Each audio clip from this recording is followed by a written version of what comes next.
Chaque jeudi et samedi à 18h sur PCO Télévision, embarquez dans une atmosphère intellectuelle captivante avec Les Érudits. Les Érudits, une émission qui fait briller la science sous tous ses angles. Explorons dans l'univers de connaissances. Les Érudits, un pas vers l'érudition. Bonsoir, fidèles téléspectateurs de la chaîne PCO Télévision et habitués de l'émission Les Érudits, votre émission scientifique vous est présentée par moi, Merdi Chankana-Tondo, et comme vous le savez, je n'ai jamais été seule sur mon plateau, et bien évidemment ce soir, je suis accompagnée d'un invité à caractère spécial.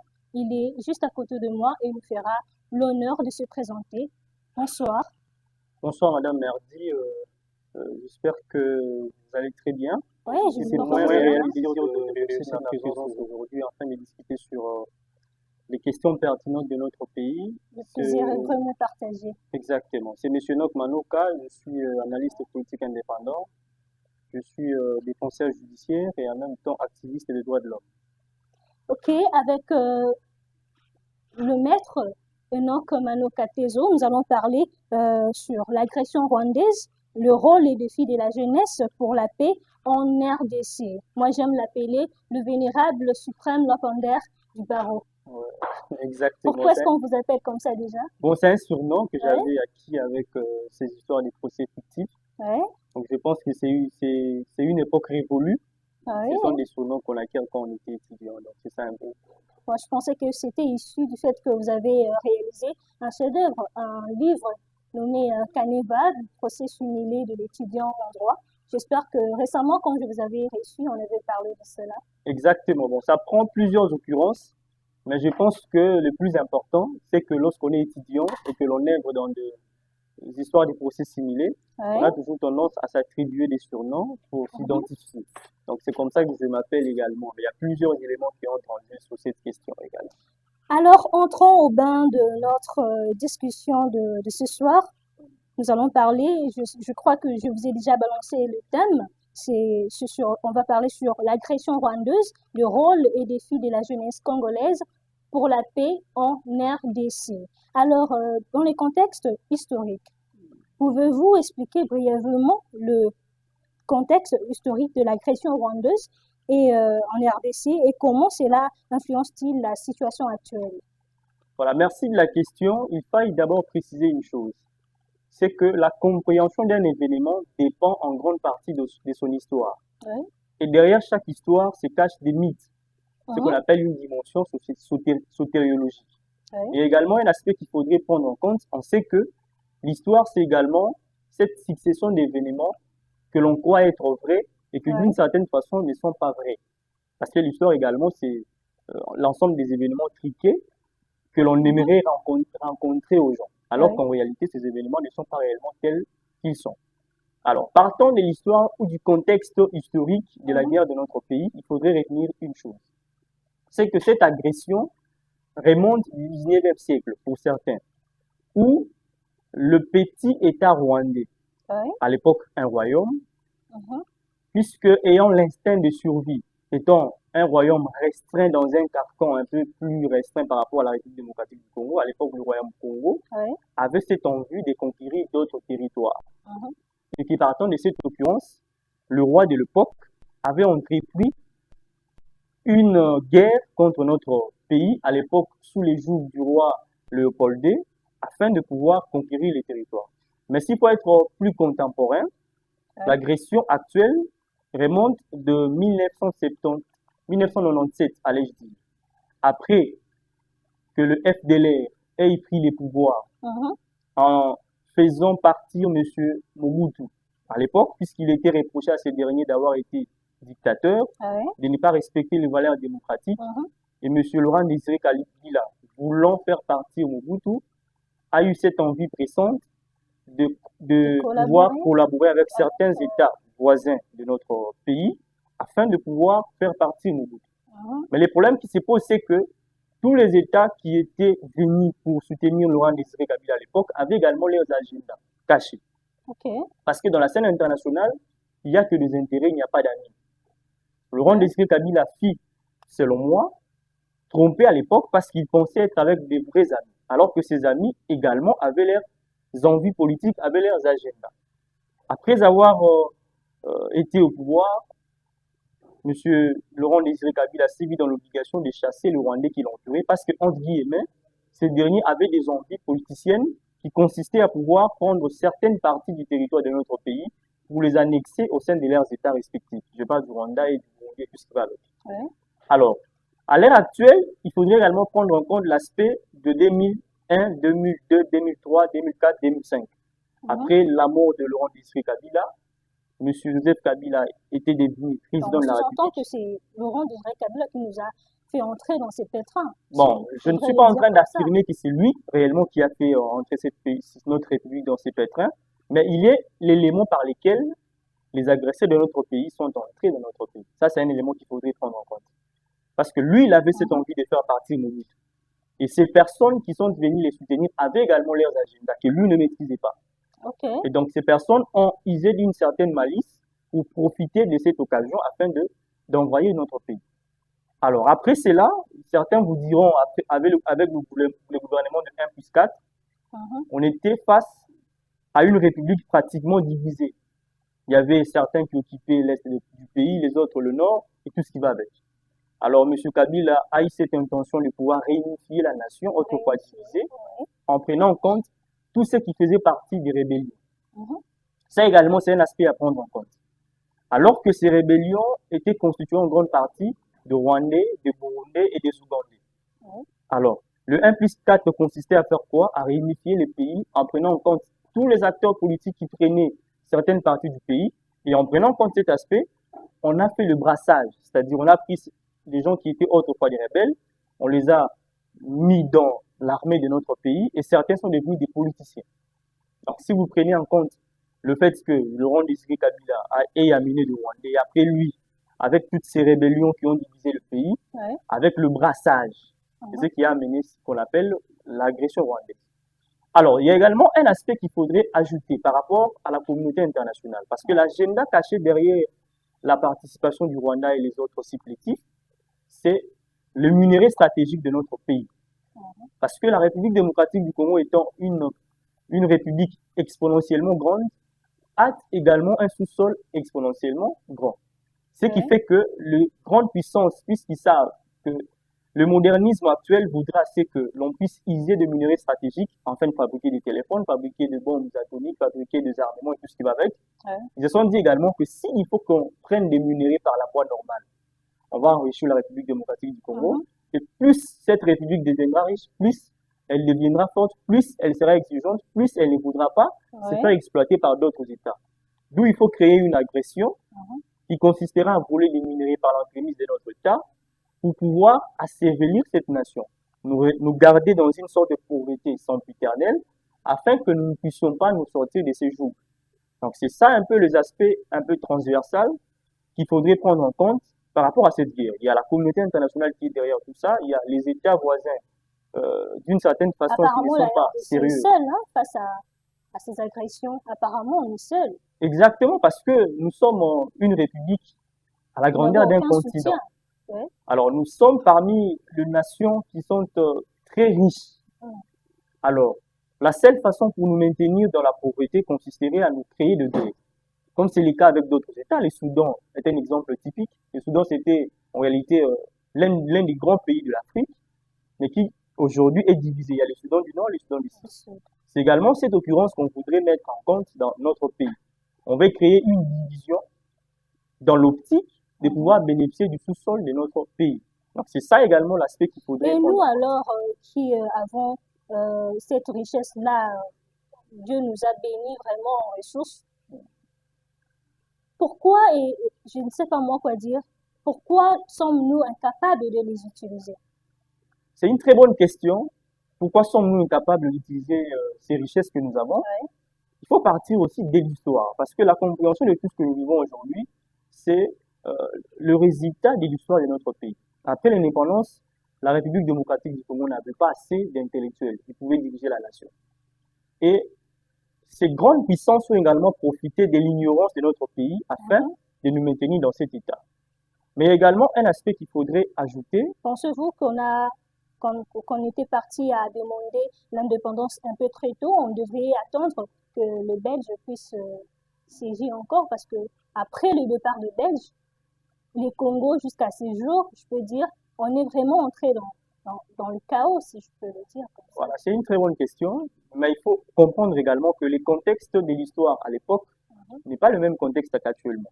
Ce qui fait que les personnes qui ont demandé l'indépendance à l'époque, il faudrait savoir qu'est-ce qui avait poussé ces personnes à demander aussitôt l'indépendance. Parce que nous autres n'avons pas fait face à cette cacophonie qui a eu lieu lors de la colonisation.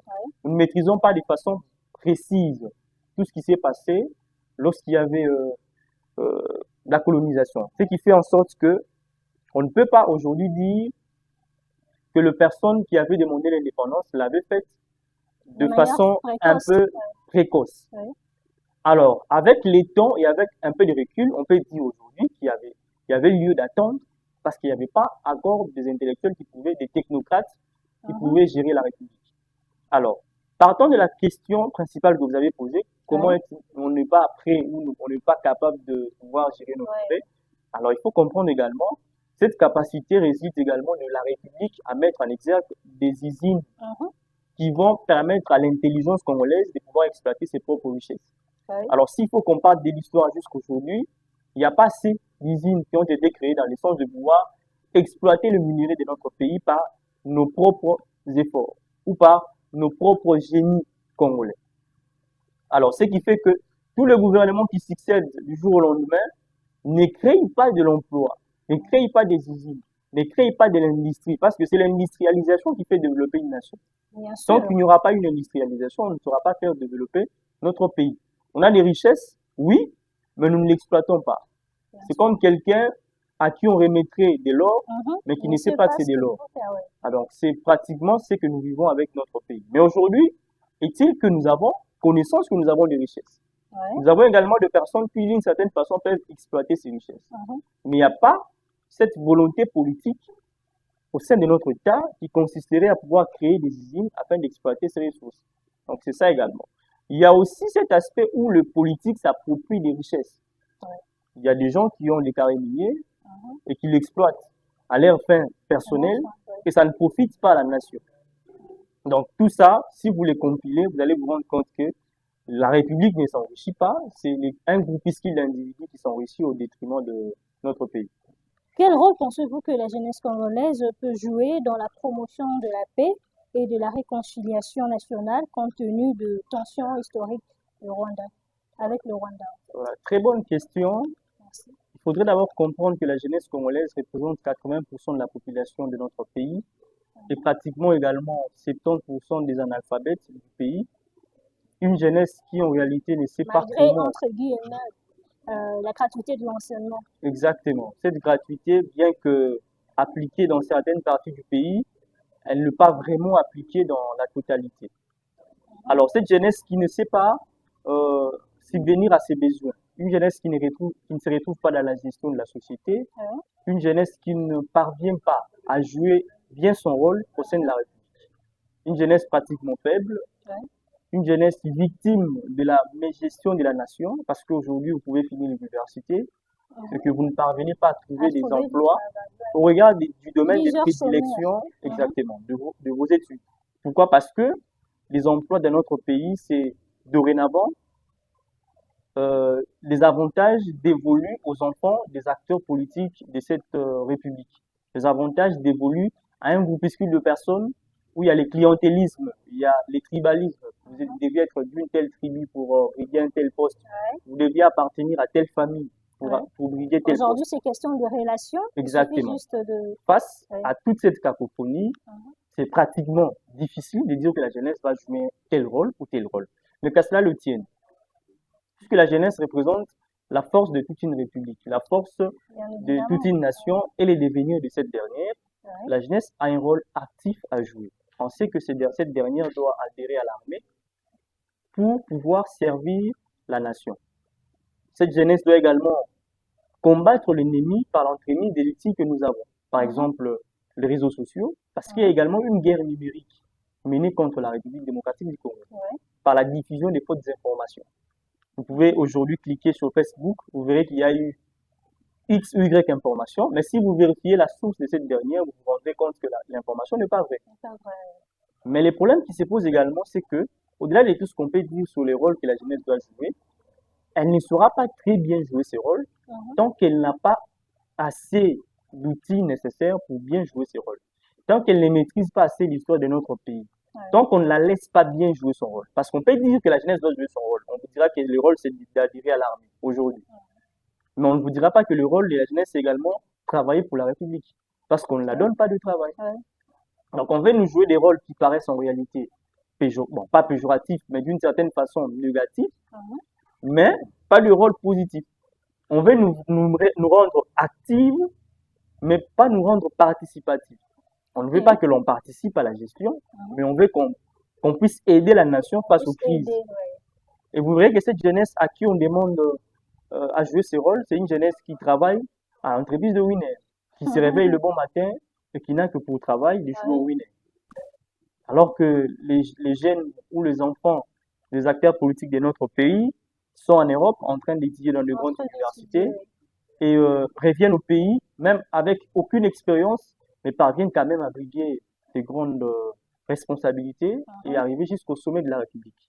Donc moi, en tout cas, je ne reste pas pessimiste, mais du moins, il faut qu'on soit réaliste. Tout ce qu'on peut dire sur le rôle que la jeunesse doit jouer peut être positif. Mais tant que cette jeunesse ne sera pas assez outillée pour bien jouer ce rôle, elle ne saura pas bien jouer son rôle. Aujourd'hui, on ne peut pas regarder la jeunesse congolaise et espérer à un avenir meilleur de la République démocratique du Congo. Oui, exactement, parce que c'est une jeunesse qui est sacrifiée, pratiquement sacrifiée. D'ailleurs, souvent, je le dis que la jeunesse congolaise fait face à 3 mots principalement. D'abord, un conditionnement politique qui consiste pour les anciennes générations à pouvoir nous maintenir dans un carcan qui ne nous permet pas de pouvoir briguer de postes au sein de la gestion de la République démocratique du Congo. La jeunesse est également un objet politique qu'on utilise à chaque fois qu'on a envie d'atteindre un poste politique quelconque. On l'appelle la jeunesse pour contester, on l'appelle la jeunesse pour marcher, on l'appelle la jeunesse pour voter. Mais lorsqu'on est dans des postes décisionnels, on ne prend pas des décisions qui permettent à cette jeunesse de pouvoir bien gérer la République. Il y a également un problème d'instruction. La jeunesse congolaise n'est pas assez instruite. Elle n'est pas assez capable de pouvoir œuvrer au fait de pouvoir voir cette République avancer. Alors, une jeunesse qui n'est pas instruite, une jeunesse qui ne maîtrise pas son histoire, une jeunesse qui ne maîtrise pas l'histoire de son pays, ne saura pas bien jouer son rôle. Alors, ces 3 problèmes, comment les régler? C'est lorsque cette jeunesse comprendra que aucune génération ne viendra la sortir de ses jours. Aucune génération ne viendra l'aider à sortir de ses jours. Et lorsque cette jeunesse comprendra cet aspect, elle va se prendre en charge. Et au-delà de cette prise en charge, il y a également la prise de conscience. Elle doit comprendre que, au lieu de passer son temps dans les réseaux sociaux en train de twerker ou de montrer ses parties intimes pour se faire des vues, elle doit plutôt passer son temps d'isolation. Exactement, dans des bibliothèques, passer son temps dans des conférences pour s'instruire afin de pouvoir gérer cette République. Parce qu'au-delà des critiques que nous apporterons à chaque fois que des générations anciennes vont gérer cette République, au-delà de tout ça, nous également, on va gérer la République. Alors, tant que nous passerons la grande partie de notre temps à pouvoir mettre les futilités en avance, lorsque nous allons également gérer, on ne va pas bien faire les choses. Parce que nous serons jugés également dans le tribunal de l'histoire. Très bien, vraiment, vous avez été pertinente sur cette question. Déjà, je tiens à rappeler aux téléspectateurs que mon ouvrage sur l'éveil de la jeunesse congolaise est déjà disponible. Vous allez y trouver sur la librairie numérique Amazon, More Books et dans plusieurs librairies d'ailleurs. Je peux citer plus de 5.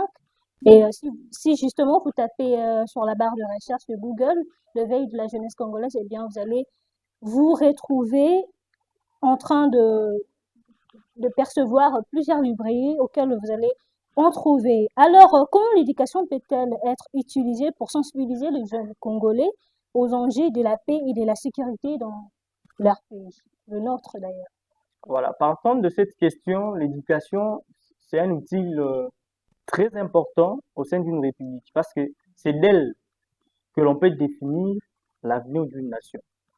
Parce que si la jeune génération n'est pas bien instruite, elle ne saura pas être à même de pouvoir affronter les défis futures. Ouais, bien Alors, cette évidemment. éducation doit également consister à inculquer à notre jeunesse l'esprit du patriotisme. Ouais. Parce qu'une jeunesse qui ne sait pas l'amour qu'elle doit avoir à l'égard de sa patrie, une jeunesse qui n'est pas capable de pouvoir se sacrifier au sein de sa nation, ne saura pas bien jouer son rôle dans les jours qui viennent. Ce qui fait que l'éducation doit partir déjà au niveau de l'école primaire, où il faudrait qu'on puisse montrer à notre jeunesse que voilà, la République démocratique du Congo a ses vertus, a ses mythes qui l'entourent, a également ses ennemis. Parce que même les Congolais, même l'enfant congolais doit connaître l'ennemi du Congo. Il doit connaître que le Rwanda, c'est l'un des ennemis qui agresse la République démocratique. Aujourd'hui, c'est fort regrettable de constater que dans nos écoles, dans le programme de l'enseignement en fait, de cours, il n'y a que des histoires de Staley et Diego Cao.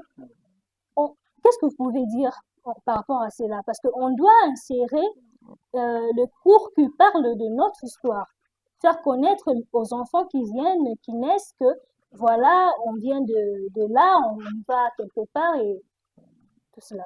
Voilà, c'est également cet aspect que j'allais en venir. Parce que lorsqu'on ne sait pas dire à la jeune génération l'histoire de son pays, on l'expose à la perdition. Bien sûr. Parce que nos actions futures dépendent des actions antérieures de nos aïeux. L'histoire future du pays dépend de l'histoire passée du pays. Ce qui fait que la génération future, pour qu'elle puisse bien écrire cette histoire, elle doit maîtriser l'ancienne histoire. Elle doit également maîtriser les arcanes ou les mythes qui ont entouré cette histoire. Alors, lorsqu'on passe notre temps à raconter à nos enfants l'histoire de Napoléon, l'histoire de la France, l'histoire des explorateurs qui sont venus, qui en réalité n'ont pas découvert, parce que le Congo a existé avant Staline, le Congo a existé avant Livingstone et consorts. Ce qui fait que ces découvertes, en réalité, ne rendent pas existant le Congo parce que le Congo existait avant ces découvertes. Alors, avant ces explorations, allez-je dire. Alors, ce qui fait que, pour moi, j'estime que l'éducation est très importante, mais cette éducation doit également mettre en compte le patriotisme comme étant une valeur suprême que nous devions avoir dès le bas âge. Bien sûr. Parce que ceux qui détournent aujourd'hui les fonds de la République, ceux qui sont corrompus, c'est en grande partie des personnes qui n'ont pas en elles la dose du patriotisme. Ce sont des personnes qui, en réalité, mettent en exergue leurs intérêts mesquins personnels au détriment de l'intérêt général. Ce sont des personnes qui ne peuvent pas se sacrifier pour la construction de notre pays. Ce qui fait que les Européens, par exemple, ont ce dévouement à leur patrie, ont cet amour de leur nation, ce qu'on appelle une sotériologie, la valeur que nous apportons à notre pays. Nous ne l'avons pas. D'où il faudrait modifier le système éducatif, apprendre le patriotisme, apprendre le nationalisme, apprendre les ennemis du pays à nos enfants. Et leur dire également le rôle qu'ils doivent jouer dans les jours qui viennent, ce qu'on attend d'eux. Parce qu'un enfant comprend facilement les choses qu'une personne a dites. Lorsque vous dites à un enfant que le Rwanda, c'est un ennemi du Congo, peu importe tout ce qu'il peut connaître dans son expansion, il va garder cette notion, puisqu'ils l'ayant appris dès le bas âge.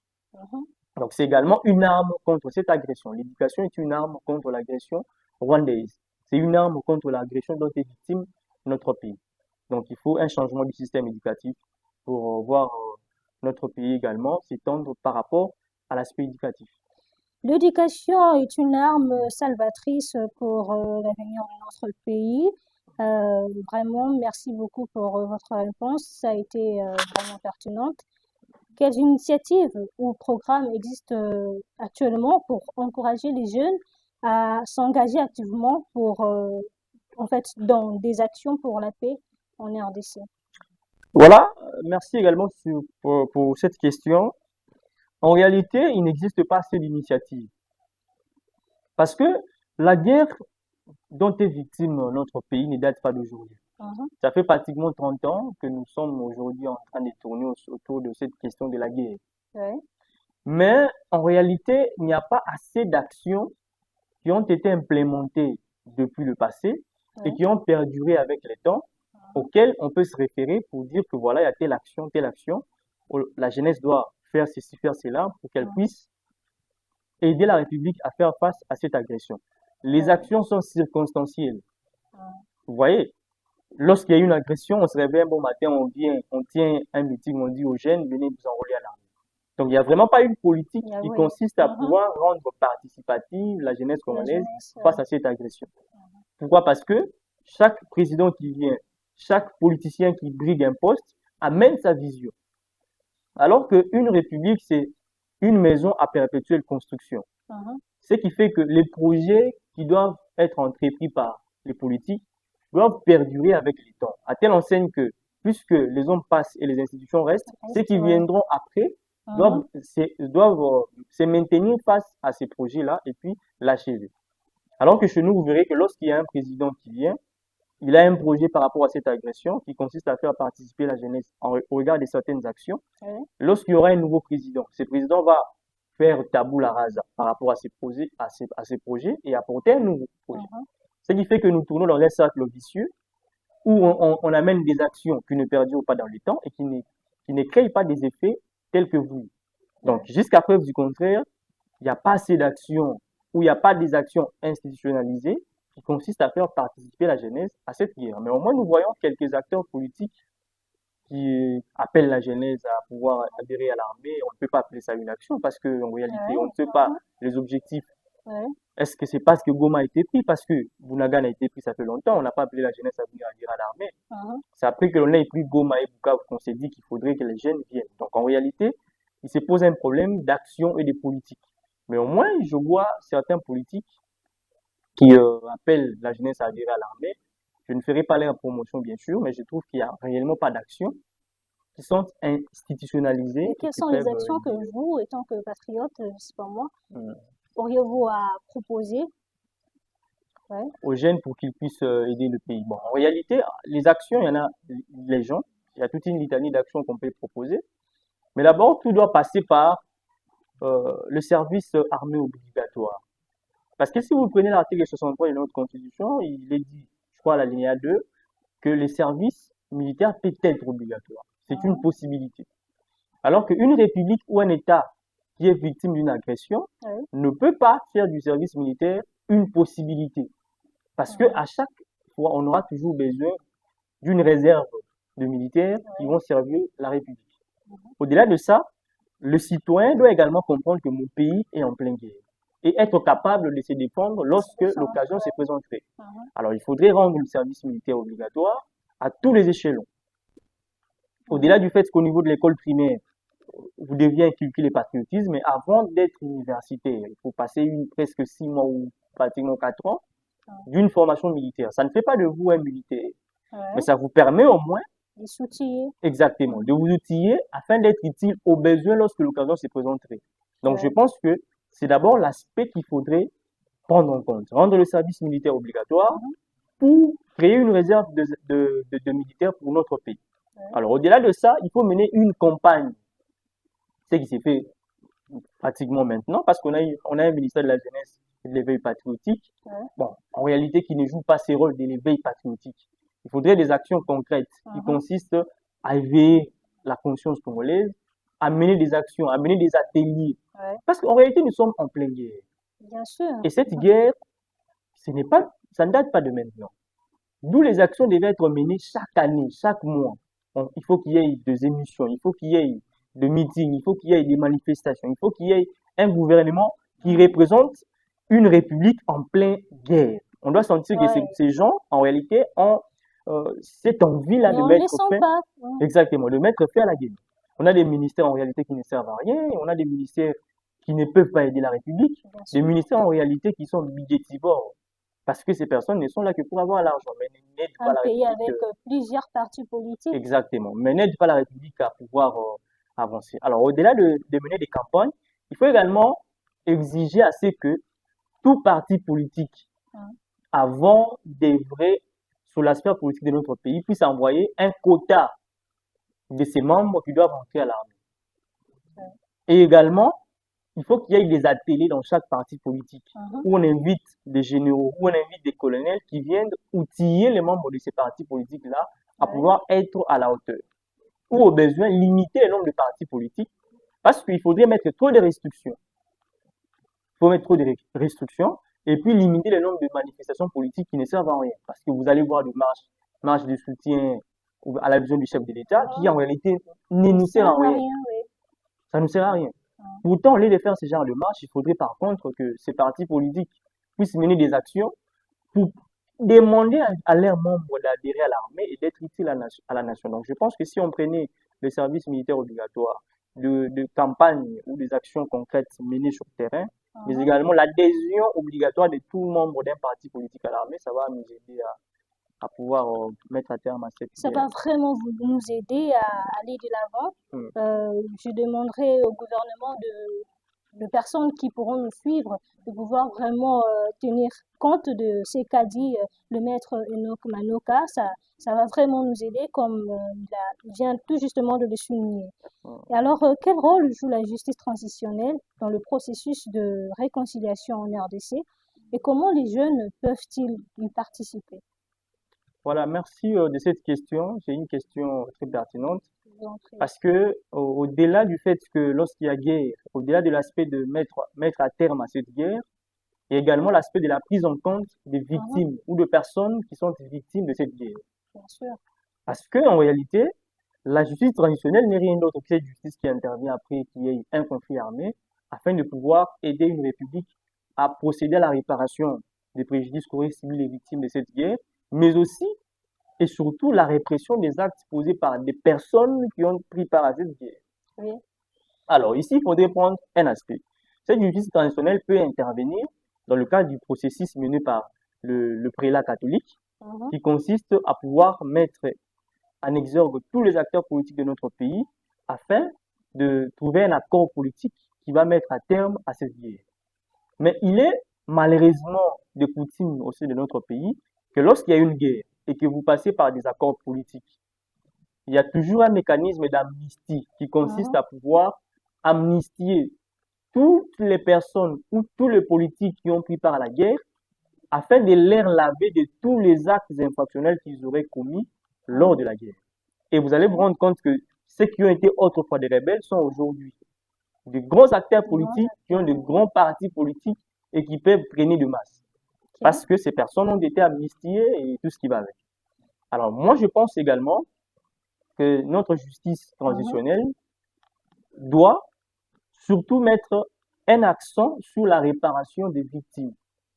Parce que le pardon, ça existe, l'amnistie, lorsqu'il y a une guerre, il faut pardonner pour se mettre autour d'une table, nous sommes devant tout. Il faut pardonner, oui. Mais ce pardon ne consiste pas à offusquer les dégâts qui ont été commis par ces personnes. Bien évidemment. Et la seule façon de pouvoir remédier à ces dégâts, c'est la réparation de victimes, c'est la justice transitionnelle. Mais dans notre pays, vous allez vous rendre compte que les gens détournent même les fonds alloués à la réparation des victimes. Donc c'est pratiquement, je peux dire abracadabrantesque, parce que c'est pas compréhensible que l'on veuille d'une justice, que l'on veuille d'un pardon, que l'on veuille d'une réparation, tout en créant encore un préjudice aux gens qui ont été victimes autrefois. Donc, ces personnes sont victimes deux fois, de la guerre et de leur somme d'argent volée qui consistait à réparer les préjudices qu'elles auraient subis. Donc, je pense que cette justice a un très grand rôle à jouer, mais encore faut-il que cette justice ne soit pas une justice des deux poids, deux mesures, qui consisterait à pardonner les uns et puis laisser les autres sous des emprisonnements pratiquement politiques. Je pense qu'aujourd'hui, après cette guerre, ou au cours du processus qui va amener à mettre à terme à cette guerre, le politique ne doit pas offusquer le fait que tous ceux qui aujourd'hui ont trahi la République, tous ceux qui aujourd'hui sont en train de tuer les gens, tous ceux qui aujourd'hui sont à la base des massacres de nos frères à l'Est, doivent subir des sanctions à la hauteur des actes qu'ils auront commis. Parce que même la Bible dit, celui qui tue par l'épée mourra par l'épée.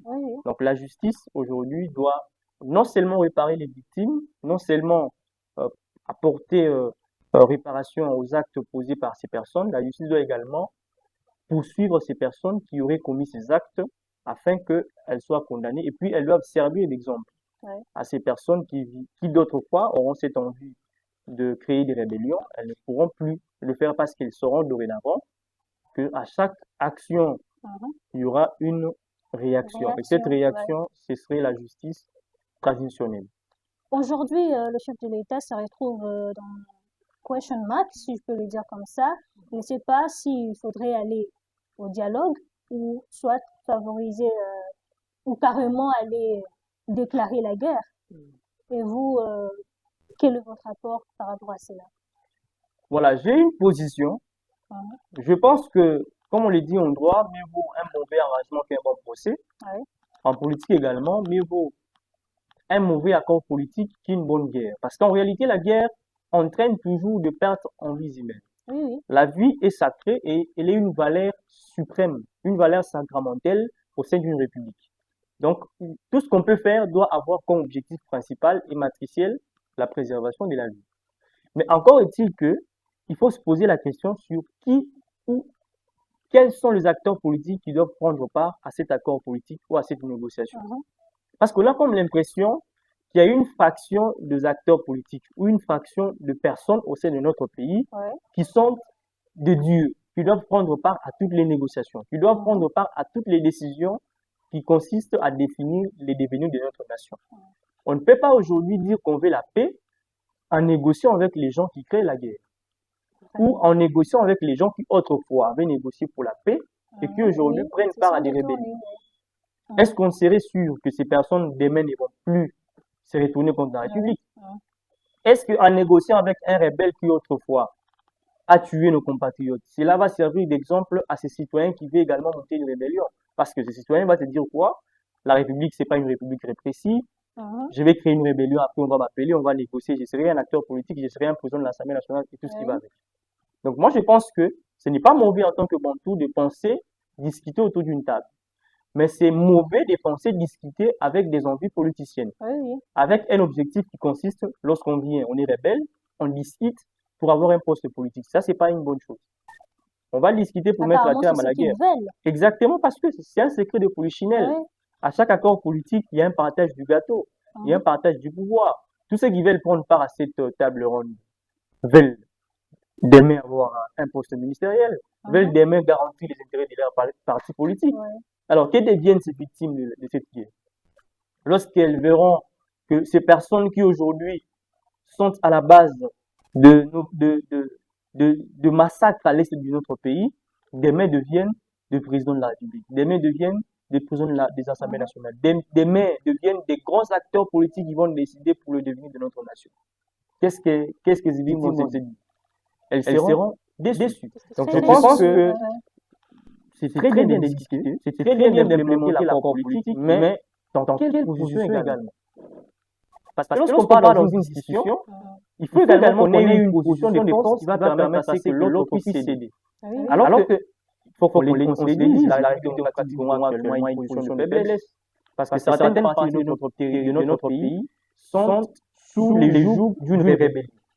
Et ces rebelles ne vont pas discuter avec nous, avec cette envie-là de mettre à terme à la paix, sans donner une importance à leurs intérêts cachés et leurs agendas.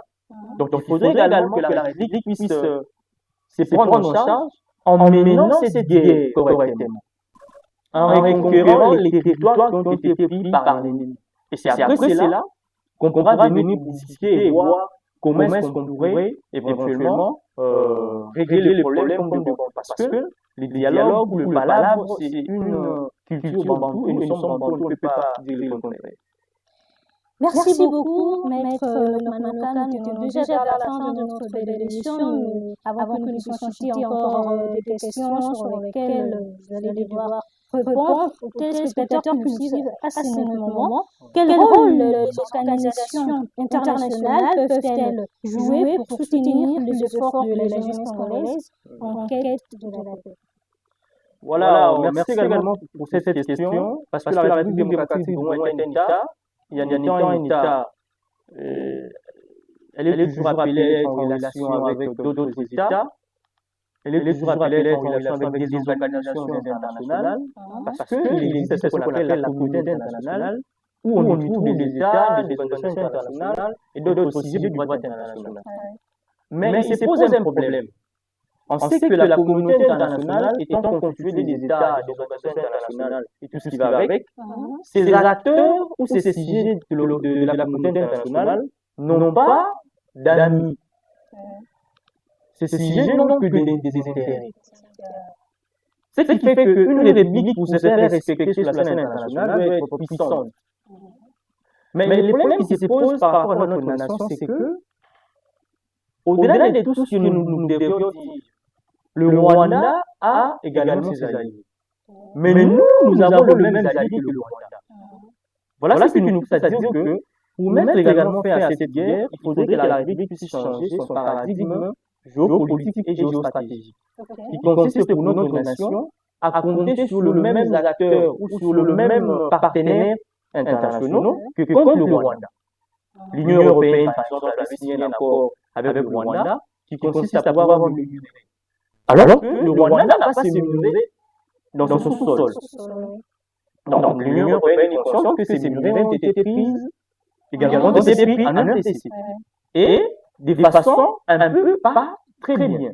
Ce qui fait que l'Union européenne n'est pas un bon partenaire pour la République démocratique du Congo. Pourquoi? Parce que l'Union européenne est partenaire du Rwanda avec un contrat ayant été honoré que le Rwanda n'a pas et que le Rwanda vole au sein de notre pays.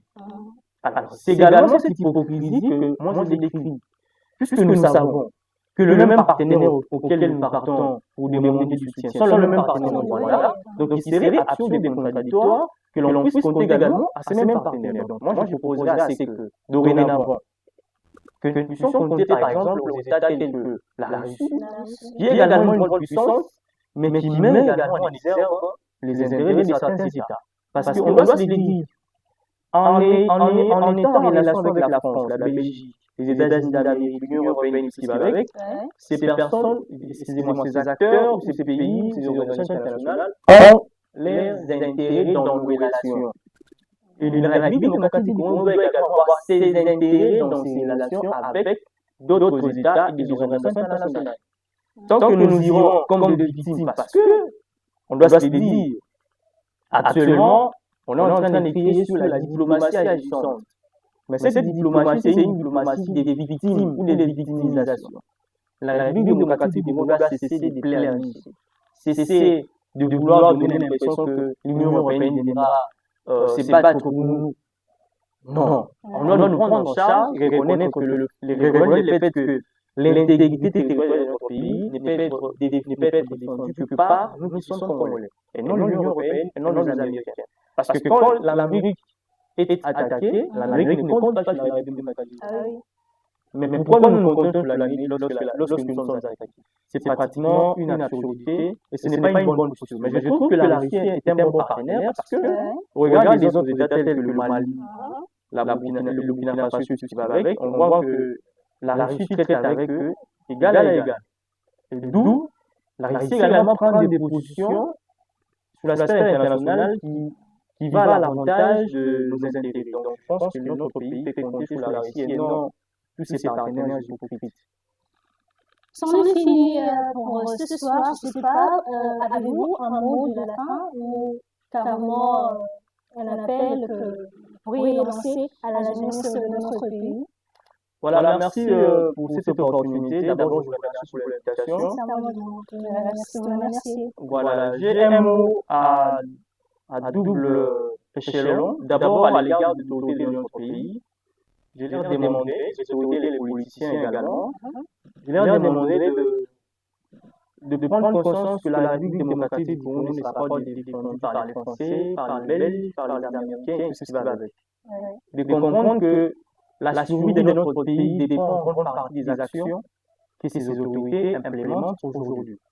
Donc elles doivent comprendre qu'en tant qu'autorité, elles ont une mission pour les devenir de cette République.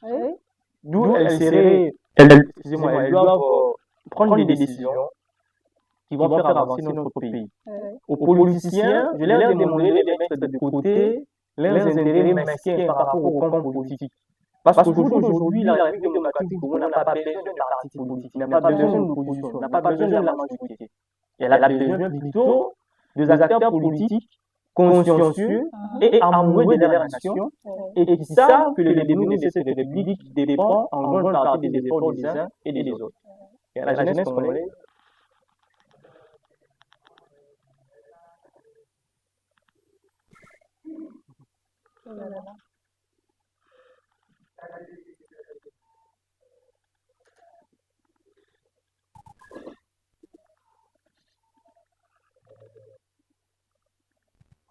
Voilà, merci. Un mot de la fin. Je remercie d'abord pour l'invitation. Merci. Et je m'adresserai premièrement aux politiciens de notre pays, ceux qui gèrent également et ceux qui font partie de l'opposition. À ceux qui sont au pouvoir, nous leur demanderons de prendre en compte le fait que la République démocratique du Congo est agressée et que nous qui sommes, nous peuple, nous demandons des actions courageuses et des actions qui tendront à pouvoir reconquérir les territoires qui sont sous les jougs de l'ennemi. On n'a pas besoin de cette politique de victimisation. On a également, d'une certaine façon, besoin de la diplomatie, mais nous avons plus besoin d'une armée forte qui va reconquérir les territoires du pays. Alors, il ne faudrait pas que ceux du pouvoir donnent l'impression que la guerre est une affaire du chef de l'État ou de ceux qui font partie du pouvoir. Il faudrait également associer les autres membres ou les autres acteurs politiques de notre pays pour qu'on puisse mettre à terme à cette guerre. À ceux qui sont de l'opposition, nous leur demanderons de ne pas mettre en exergue leurs intérêts mesquins dus au camp qu'ils occupent. Parce qu'aujourd'hui, on n'a pas besoin des opposants ni de ceux de la majorité. On n'a pas besoin de partis politiques. On a plutôt besoin des patriotes, des nationalistes, de ceux qui veulent que la République démocratique du Congo puisse avancer. On n'a pas besoin de dire que le chef de l'État a mal agi ou bien agi. On a plutôt besoin de soutenir le chef de l'État pour que l'on puisse ensemble mettre à terme à cette guerre. Et à la jeunesse congolaise, elle doit prendre conscience que cette guerre ne date pas d'aujourd'hui, autant que ceux qui gèrent aujourd'hui ne parviennent pas à mettre à terme à cette guerre. Nous également, si aujourd'hui nous ne prenons pas conscience que nous devions comprendre cette guerre, demain on serait également incapables d'être à la hauteur des attentes de ceux qui seront sous notre gouvernance. Donc elle doit prendre conscience, elle doit être active. Elle doit également d'une certaine façon entrer à l'armée. Parce que on dit souvent qu'on ne peut pas se poser la question sur ce que la République a fait de vous, mais il faut plutôt vous poser la question de ce que vous avez fait, de ce qu'on a fait de vous. Donc il faudrait éventuellement poser des actions qui vont aider la République démocratique du Congo à avancer. Donc c'est ce que je peux dire en conclusion. Merci beaucoup. Merci beaucoup. C'était Maître Enoch Manoka, le vénérable suprême lapideur du barreau.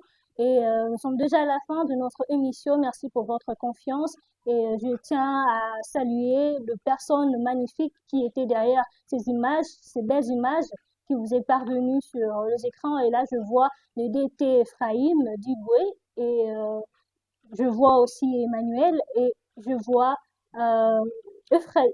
En fait, les DA derrière les images, de belles images que vous voyez. Et je tiens aussi à saluer mon DG, le Papa Mike Michel Makenda. Merci pour la confiance et la considération à ma modeste personne. Et merci à vous encore une fois, Maître Enoch, à qui je dois beaucoup de respect. Et c'est par là que je conclue au prochain numéro. Ciao. Chaque jeudi et samedi à 18h sur PCO Télévision, embarquez dans une atmosphère intellectuelle captivante avec Les Érudits. Les Érudits, une émission qui fait briller la science sous tous ses angles. Explorons dans l'univers de connaissances. Les Érudits, un pas vers l'érudition.